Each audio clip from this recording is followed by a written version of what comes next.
The Poco M4 Pro 5G has been out for about 3 months now, and in this video, I'm going to share with you my experience using this smartphone. So let's get started. For the price, the Poco M4 Pro 5G goes for $239 or 136,000 naira, which is a fair price for the specs of this smartphone. Wait a minute, is that the Poco X3 Pro being sold for $229 or 130,000 naira? How is that even possible? Okay, before we get distracted, let's go to the build quality of the smartphone. Now, the rear and frame of the Poco M4 Pro 5G are made from plastic, and it looks pretty in this matte grey color, but it scratches easily. I managed to keep mine really clean because I use the TPU case that comes with it in the box. Now, moving to the display, it's protected with Corning Gorilla Glass 3, so it's a bit resistant to drops and scratches to a degree. As for water resistance, the Poco M4 Pro 5G is an IP53 splash and dust resistant smartphone, and from my test, it can handle a bit of water pouring on it. Now, for the external features, the Poco M4 Pro comes with a hybrid SIM and memory card tray. Why it's called hybrid is because you can either put 2 SIM cards or 1 SIM card and memory card in the SIM tray. It's also a dual 5G smartphone, and for the 5G speed, well, we don't have 5G here in Nigeria, so I don't know what to say.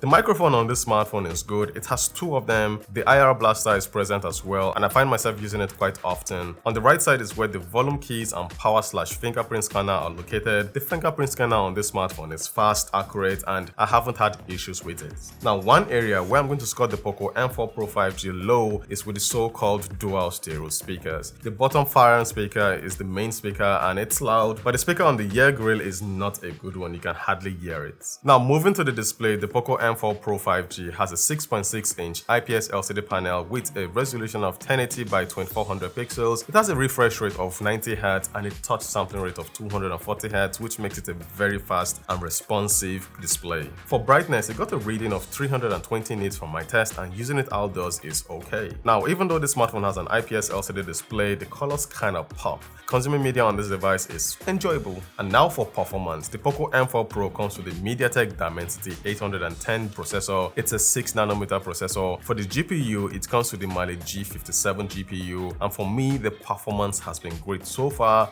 No complaints here. Multitasking has also been good on this smartphone. Switching between apps is fluid thanks to the 6GB of RAM that this smartphone comes with. A party trick that the Poco M4 Pro has is you can expand the 6GB RAM to make it 8GB of RAM using memory fusion, and it's no gimmick, it actually makes the phone fast. Now, for gaming, the Poco M4 Pro 5G played PUBG on HD graphics and high frame rate. The gameplay was smooth, no complaints here. Switching over to Call of Duty Mobile, it also played this game very well. Everything was smooth, and it played the game at medium graphics and high frame rate, which is the standard for most budget smartphones. For the software updates, it's running Android 11 with the latest MIUI skin 12.5.3. Will it get the Android 12 update? Well, it should. Poco loves their fans, but it might take a while. Now, moving to the camera department, the Poco M4 Pro 5G comes with a 16-megapixel front-facing camera, and it takes decent pictures. For portrait shots, pictures look good.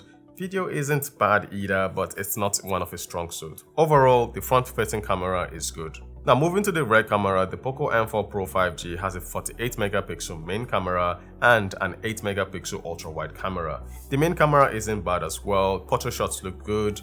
The 8-megapixel ultra-wide camera is average, and videos look alright from the main camera. For the battery department, I usually find myself charging this smartphone around 4 PM, and that's because I'm a heavy user and I also live in a 4G area. But if you're in a 5G location, obviously the battery will zap faster. The charging time of this smartphone has been fast, and 1 hour of charging will give you around 5 to 6 hours screen on time. So what do I think about the Poco M4 Pro?